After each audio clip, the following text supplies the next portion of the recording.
Solar panel, அதுக்குரிய inverter, transformer, wire இப்படி எல்லாமே மொத்த சோலார் சிஸ்டத்துடைய அ வரியுமே 5% கொண்டு வர மாரி திட்டம் பண்ணிகிட்ருக்காங்க.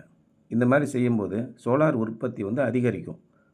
அப்படி அதிகரிக்கும்போது எல்லாரும் சோலார் போடுறதுக்கு முன் வருவாங்க. குறிப்பா ஒரு ரூ. 3000க்கு மேல கரண்ட் பில் கட்டக்கூடிய 700லேருந்து 1000 யூனிட் பயன்படுத்தக்கூடிய குடும்பங்கள் இத உற்பத்தி பண்ணாங்கன்னா, நாட்டோட நிதி சுமை குறையும்.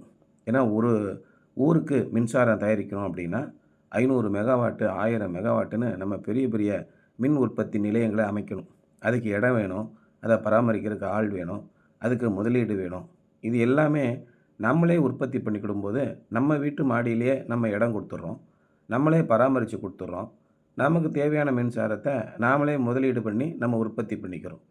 இந்த மாரி மொத்த மக்கள் தொகையில ஒரு 30லேருந்து 35% பேரு உற்பத்தி பண்ணிக்கிடும்போது, ரொம்ப அருமையான அளவுக்கு நாட்டோட நிதி சுமை குறையுது.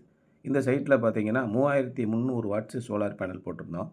உற்பத்தி ஆகுறது அதுக்கு மேலேயே உற்பத்தி ஆகுது. 3350 வாட்ஸ்லாம் உற்பத்தி ஆகுது. இயல்பான ஒரு வெப்பநிலை, ரொம்ப அதிகமான வெப்பநிலை இல்லாம, ஒரு 28லேருந்து 30 டிகிரி வெப்பநிலை இருக்கக்கூடிய, காற்று மெதுவாக வீசிக்கொண்டிருக்கக்கூடிய ஒரு சூழல்ல, இப்ப வந்திருக்கிற இந்த மோனோ கிரிஸ்டலைன், ஹாஃப் கட்டு, பைஃபேஷியலு இந்த மாரி பேனல்லாம் ரொம்ப நல்லாவே பெர்ஃபார்மன்ஸ் இருக்கு.